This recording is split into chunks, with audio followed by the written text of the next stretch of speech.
Welcome students.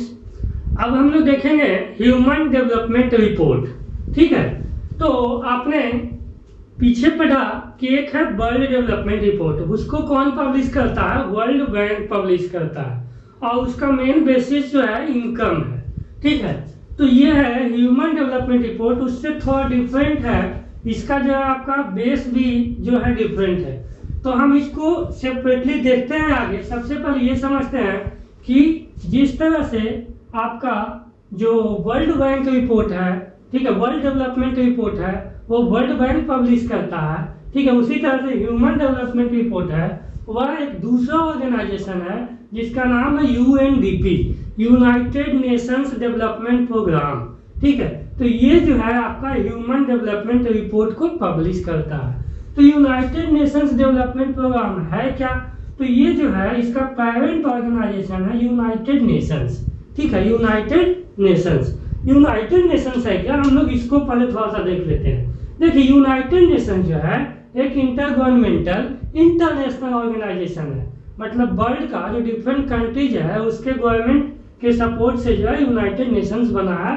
यह एक international organisation है। ठीक है, इसका काम क्या है, इसका एम क्या है इसको सेटअप करने का? तो ये जो है इंटरनेशनल पीस एंड सिक्योरिटी को जो है मेंटेन करने के लिए इसको बनाया गया है, ताकि वर्ल्ड में शांति रहे, लोग आपस में लड़े नहीं एक दूसरा कंट्री। ठीक है, और वर्ल्ड का जो कंट्रीज है उनके बीच जो है फ्रेंडली रिलेशंस हो। तो देखिए, इसको बनाया कब गया था? इसको बनाया गया था 1945 में, 24 अक्टूबर 1945 में यूनाइटेड नेशंस को सेटअप किया गया। इस समय क्यों किया गया? तो देखिए, सेकेंड वर्ल्ड वॉर जो है आपका जो है 1945 के आसपास खत्म हुआ। तब जो है एक वैसा ऑर्गेनाइजेशन का जो है नेसेसिटी फील किया गया कि एक ऐसा ऑर्गेनाइजेशन होना चाहिए ताकि जब वर्ल्ड का कंट्री लड़े तो उसको रोकने के लिए, ठीक है, उसमें जो है आपका पीस मेंटेन करने के लिए इंपॉर्टेंट रोल प्ले करे। हालांकि इससे पहले यूनाइटेड नेशन से पहले एक ऑर्गेनाइजेशन था जो फर्स्ट वर्ल्ड वॉर के बाद सेटअप किया गया था, जिसका नाम था लीग ऑफ नेशंस। 1920 में सेटअप किया गया था, लेकिन लीग ऑफ नेशंस जो है अनसक्सेसफुल रहा। क्यों रहा? क्योंकि अगर वह सक्सेसफुल रहता तो सेकेंड वर्ल्ड वॉर नहीं होता। तो लीग ऑफ नेशंस जो है थोड़ा वीक ऑर्गेनाइजेशन था। ठीक है, तो एक वैसा स्ट्रॉन्ग ऑर्गेनाइजेशन को फील किया गया ताकि वह जो वर्ल्ड में पीस मेंटेन करे, वर्ल्ड में सिक्योरिटी मेंटेन करे। ठीक है, तो इसीलिए यूनाइटेड नेशंस को सेटअप किया गया सेकेंड वर्ल्ड वॉर के बाद।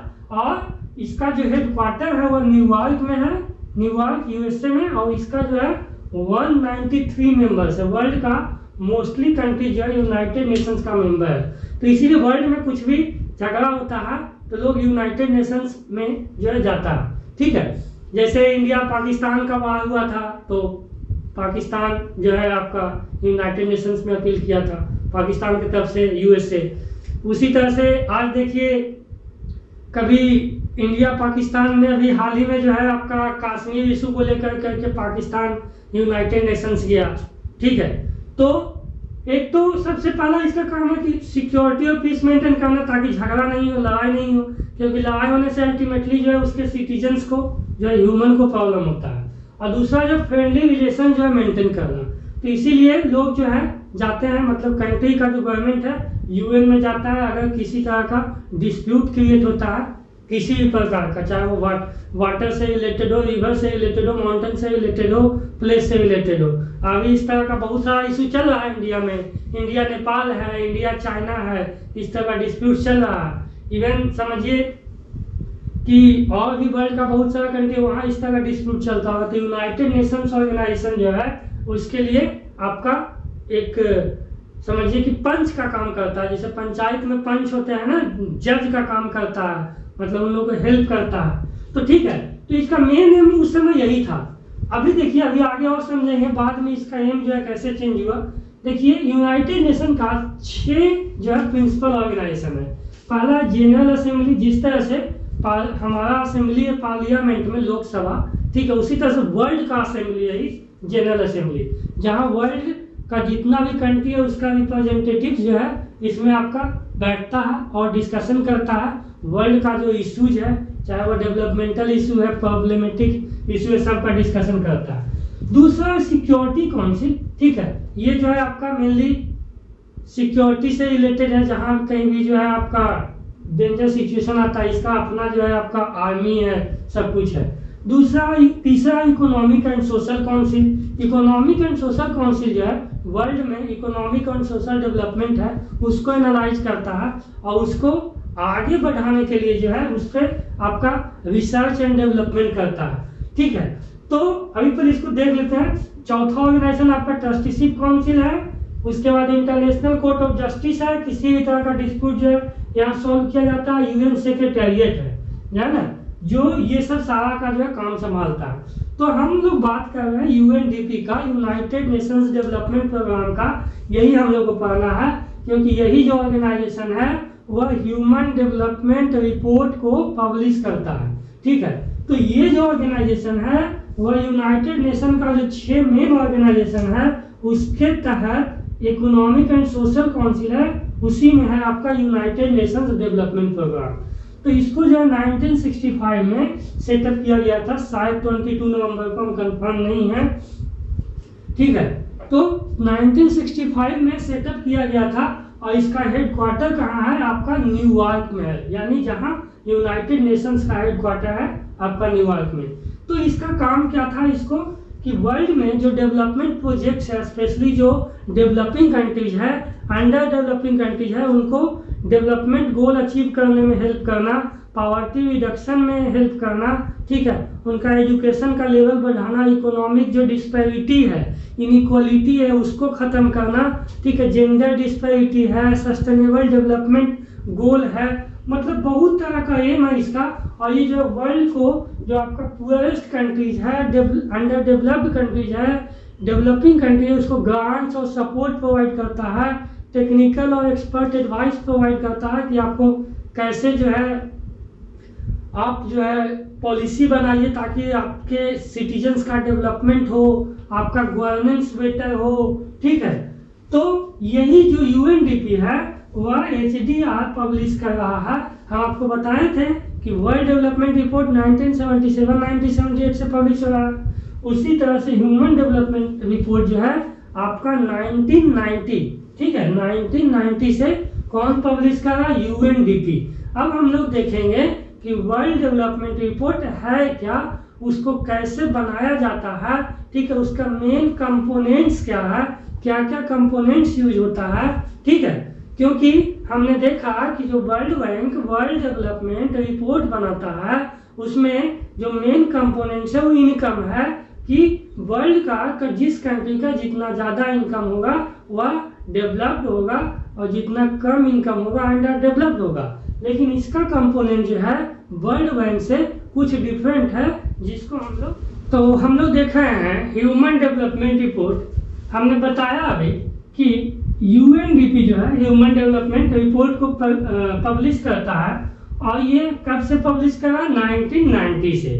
तो इसके पब्लिश करने के पीछे एम क्या है, तो जो वर्ल्ड का कंट्री है, जो ग्लोबल डेवलपमेंट है, उसमें क्या प्रोग्रेस है ना, जो ग्लोबल ह्यूमन है ग्लोबली वह कितना प्रोग्रेस कर रहा है, कैसे प्रोग्रेस कर रहा है, इसको एनालाइज करना ही ह्यूमन डेवलपमेंट रिपोर्ट का मेन एम है, ठीक है। तो देखिए जिस तरह से वर्ल्ड डेवलपमेंट रिपोर्ट में इनकम जो है आपका मेन कंपोनेंट्स का काम करता था और उस बेसिस पे आपका वर्ल्ड डेवलपमेंट रिपोर्ट तैयार हुआ, उसी तरह से ह्यूमन डेवलपमेंट रिपोर्ट का मेनली 3 कंपोनेंट है ना, वह है हेल्थ, उसके बाद एजुकेशन और उसके बाद है इनकम। हेल्थ, एजुकेशन और इनकम, ये 3 जो है मेन कंपोनेंट है, याद रखिएगा, हेल्थ, एजुकेशन और इनकम।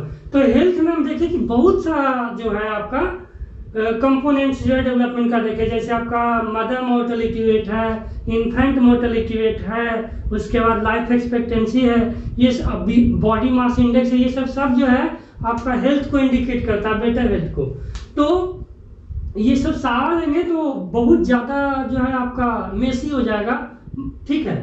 तो इसके लिए एक इम्पॉर्टेंट कंपोनेंट्स है हेल्थ का, जिसको हम लोग लाइफ एक्सपेक्टेंसी एट बर्थ कहते हैं, उसको जो है यूएनडीपी लेता है आपका ह्यूमन डेवलपमेंट रिपोर्ट बनाने के लिए। तो देखिए लाइफ एक्सपेक्टेंसी एंड बर्थ जो है हेल्थ के लिए लेता है, उसके बाद एजुकेशन का भी जो है कई कंपोनेंट हो सकता है, जैसे कितना लोग आता है, ठीक है, कितना हायर क्लास तक पढ़ता है ना। आपने देखा net attendance ratio, gross attendance ratio, literacy rate, ये सब मतलब अलग अलग हो सकता है। किस कंट्री में कितना ज़्यादा परसेंट लोग पढ़े हुए हैं, कितना लोग प्राइमरी एजुकेशन गेन करता है, डिफरेंट क्राइटेरिया फिक्स किया जा सकता है। लेकिन जो यूएनडीपी लेता है ह्यूमन डेवलपमेंट रिपोर्ट बनाने के लिए, वह क्या लेता है कि एक बच्चा जो है एवरेज कितना साल स्कूल जाता है, expected years of schooling for children, और एक एडल्ट जो है एवरेज कितना साल स्कूल में स्पेंड करता है। ये जो है आपका एजुकेशन का कंपोनेंट्स के लिए लेता है यूएनडीपी। उसके बाद देखिए इनकम, जहां वर्ल्ड बैंक भी यूज कर रहा था, क्योंकि इनकम इम्पोर्टेंट है, लेकिन इनकम के अलावा अदर फैक्टर जो है वो आपका हेल्थ और एजुकेशन है। तो इनकम को जो है आपका लिया है जीएनआई पर कैपिटा, और इसको जो है यह कहा है कि स्टैंडर्ड ऑफ लिविंग, यानी कि जिसके पास ज़्यादा इनकम है उसका स्टैंडर्ड ऑफ लिविंग अच्छा होगा, ठीक है ना। तो जीएनआई पर कैपिटा किसका इंडिकेटर है, स्टैंडर्ड ऑफ लिविंग का। अब देखिए कि इसको कैसे जो है वह निकालता है वैल्यू। तो देखिए हेल्थ इंडिकेटर में किसको लिया, लाइफ एक्सपेक्टेंसी एंड बर्थ को, और ये जो है वर्ल्ड का सारा कंट्री में मिनिमम और मैक्सिमम वैल्यू फिक्स करता है। जैसे वो फिक्स किया यूएनडीपी कि वर्ल्ड में एवरेज जो है लोग 20 साल जीता है, और मिनिमम और मैक्सिमम जो है 85 ईयर जीता है। एवरेज हो सकता है कोई 2 साल में मर जाए, लेकिन एवरेज अगर निकालेंगे तो हो सकता है 20 साल मिनिमम जीता होगा और 85 साल 85 ईयर्स मैक्सिमम। एजुकेशन में 2 कंपोनेंट को रखा, एक्सपेक्टेड ईयर ऑफ स्कूलिंग और एवरेज ईयर्स ऑफ स्कूलिंग। तो ये जो है आप दोनों को एजुकेशन में रखा, याद रखिएगा। तो सपोज कीजिए कोई 0 ईयर्स स्कूलिंग जाता, मतलब स्कूल का मुंह ही नहीं देखा, ठीक है, ये दोनों में 0, और इसमें चिल्ड्रन के लिए मैक्सिमम 18 रखा है और एडल्ट के लिए 15 रखा है। उसी तरह से स्टैंडर्ड ऑफ लिविंग में जीएनआई पर कैपिटा जो है डॉलर में ये मान के चलता है कि एवरेज जो है एक कंट्री में $100 जो एक पर्सन कमाता है मिनिमम, और मैक्सिमम जो है $7,500। अब देखिए इससे क्या करता है कि एक इंडेक्स निकालता है, ठीक है, इंडेक्स निकालता है। तो इसमें क्या करता है, जो एक्चुअल वैल्यू है, जैसे इंडिया का आपका लाइफ एक्सपेक्टेंसी कितना 69 है, तो यहाँ पर 69 में से किसको घटाएगा, मिनिमम को घटाएगा 20, ठीक है, और उसके बाद 69 में से 20 को घटाएगा तो कितना आएगा 49, ठीक है, और मैक्सिमम में से मिनिमम को भी घटाएगा, यानी 85 में से 20 को, तो कितना बचा 65। अब देखिए इसका वैल्यू जो है हमेशा 0 to 1 के बीच लाई करेगा, ये जो वैल्यू निकालेगा इंडेक्स। तो इसी तरह से आपका एजुकेशन का इंडेक्स निकालेगा और स्टैंडर्ड ऑफ लिविंग का इंडेक्स निकालेगा। अब देखिए सपोज कीजिए यहाँ पर देखिए 2 है, तो ये दोनों को जोड़ करके जो एवरेज निकालता है तब यहाँ पुट करता है, तब जो है यहाँ पे पुट करता है और इंडेक्स निकालता है। उसी तरह से आपका जीएनआई पर कैपिटा को भी जो है इसी बेसिस पे इंडेक्स निकालता है। अब देखिए तीनों का वैल्यू 0 से 1 के बीच में लाई करेगा, फिर तीनों को जोड़ दिया जाता है, जोड़ कर करके 3 से डिवाइड कर दिया जाता है, तब जो वैल्यू आता है उसको हम लोग ह्यूमन डेवलपमेंट इंडेक्स कहते हैं या ह्यूमन डेवलपमेंट पॉइंट कहते हैं। तो उस पॉइंट पे, उस बेसिस पे जो आपका यूएनडीपी है वर्ल्ड के कंट्रीज को 4 टायर में क्लासिफाई करता है। कितने टायर में, 4 टायर में। उस टायर को अभी हम लोग देखते हैं। तो हमने देखा कि जो यूएनडीपी है, यूनाइटेड नेशंस डेवलपमेंट प्रोग्राम, वो जो है ह्यूमन डेवलपमेंट इंडेक्स प्रिपेयर करता है 3 बेस पे, और वह है आपका लाइफ एक्सपेक्टेंसी, जिसको हम लोग हेल्थ स्टेटस कहते हैं। उसके बाद एजुकेशन, इसमें 2 कंपोनेंट्स को लेता है, आपका average schooling year of children और average schooling year of adult, और तीसरा जो है आपका ग्रॉस पर कैपिटा इनकम को लेता है। तो इस बेसिस पे वो वर्ल्ड के कंट्री को 4 टायर में क्लासिफाई करता है और रैंक देता है, ठीक है। हमने बताया कि जो डेवलपमेंट इंडेक्स है उसको कैसे निकालता है। अब देखिए तो जो 4 टायर है वो क्या है, तो 4 टायर है वह है वेरी हाई। अगर जो डेवलपमेंट इंडेक्स है 0.8 या उससे ऊपर आएगा, ठीक है, तो उसको हम लोग वेरी हाई डेवलपमेंट इंडेक्स में रखते हैं, वेरी हाई डेवलपमेंट लेवल है वहाँ का। इसमें जो है फर्स्ट नंबर पे नॉर्वे है, उसके बाद जितना भी यूरोपियन कंट्री है, अमेरिका का कंट्री है, आपका नॉर्वे, स्विट्जरलैंड, ऑस्ट्रेलिया, ये सब जो है वेरी हाई डेवलपमेंट लेवल है। उसके बाद हाई में ये देखिए कि इससे 0.001 कम है ना, यानी 0.700 से 0.799 के मिड में जिसका इंडेक्स लाई करेगा उसका डेवलपमेंट स्टेटस क्या होगा, हाई होगा, ठीक है। और उसके बाद इसमें भी जो है आपका मोस्टली यूरोपियन कंट्री आता है, उसके बाद एशिया का कुछ ऐसा कंट्री जैसे सिंगापुर हो गया, ये सब कंट्री जो है आता है। मीडियम में आपका जो डेवलपमेंट इंडेक्स है 0.550 से 0.699 के बीच लाई करता है। और इसमें जो है इंडिया आता है वह मीडियम डेवलपमेंट कंट्री है, इसीलिए इसको डेवलपिंग कहते हैं, ठीक है। और लो में आपका जो है उसका डेवलपमेंट इंडेक्स 0.550 से कम होता है। इसमें आपका मोस्टली अफ्रीकन कंट्री है, नाइजर है, चाड है, सोमालिया है, सूडान है, ठीक है। तो इस बेसिस पे 2014 में आपका जो रैंक बनाया है यूएनडीपी, वो वर्ल्ड का 188 कंट्रीज का रैंक है, उसमें इंडिया का प्लेस है 130। अगर आप उस बेसिस पे देखिएगा इंडिया का पड़ोसी का, तो श्रीलंका, नेपाल, भूटान, ये सब कुछ मामले में इंडिया से बहुत आगे है, ठीक है। कहीं कहीं पे जो है इक्वल है ऑलमोस्ट। तो आखिर इंडिया इतना बड़ा कंट्री है, इतना बड़ा डेमोक्रेसी है, इसका डेवलपमेंट लेवल लो क्यों है, यह एक क्वेश्चन है, ठीक है। उसके बाद 2019 में भी अगर देखते हैं तो टोटल 189 कंट्रीज का जो है रिपोर्ट तैयार किया गया है यूएनडीपी के द्वारा, और जिसमें इंडिया का रैंक जो है 129। हम जो है डाल देंगे वीडियो में आपका जो 2014 का ह्यूमन डेवलपमेंट इंडेक्स है इंडिया और इसके नेबर कंट्रीज का। आपको जो है उस क्वेश्चंस पे जो है विचार करना है कि इंडिया जो है अपना नेबर कंट्री से क्यों पीछे है ना, और उसको जो इम्प्रूव करने के लिए, ह्यूमन डेवलपमेंट इंडेक्स को इम्प्रूव करने के लिए इंडिया को जो है किस फील्ड में काम जो है करना चाहिए, कैसा डेवलपमेंट गोल रखना चाहिए, ठीक है। ये सब जो है आपको ध्यान देना होगा। इसको हम जो है 2014 का ह्यूमन डेवलपमेंट रिपोर्ट जो है वीडियो में डालेंगे, आप उस पर बार ध्यान से स्टडी कीजिएगा। और जो क्वेश्चंस आपके माइंड में राइज होता है कि इंडिया जो है अपनी नेबर कंट्री से कैसे कम है, ये ठीक है, और कहाँ इसको इम्प्रूव करने का जरूरत है, इस पे जो है ध्यान देना है, ठीक है।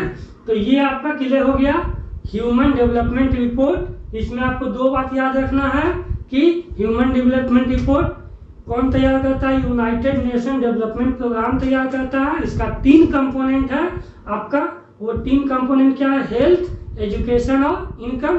हेल्थ में life expectancy at birth, education में आपका average year of schooling and average year schooling for children and average year schooling for adult. और उसके बाद जो है आपका स्टैंडर्ड ऑफ लिविंग है, जिसमें हम लोग जीएनआई पर कैपिटा को रखते हैं, gross national income per capita को रखते हैं, ठीक है। उसके बाद जो है आपको ये भी याद रखना है कि इस बेसिस पे जो डेवलपमेंट इंडेक्स पे यूएनडीपी जो है पूरे वर्ल्ड के कंट्री को 4 टायर में क्लासीफाई करता है, वेरी हाई, हाई, मीडियम और लो। इंडिया जो है एक मीडियम डेवलप्ड कंट्री है ना। और इसका रैंक जो है 2014 में 130 है आउट ऑफ 188 कंट्रीज, और 2019 में 129 है आउट ऑफ 189 कंट्रीज, ठीक है।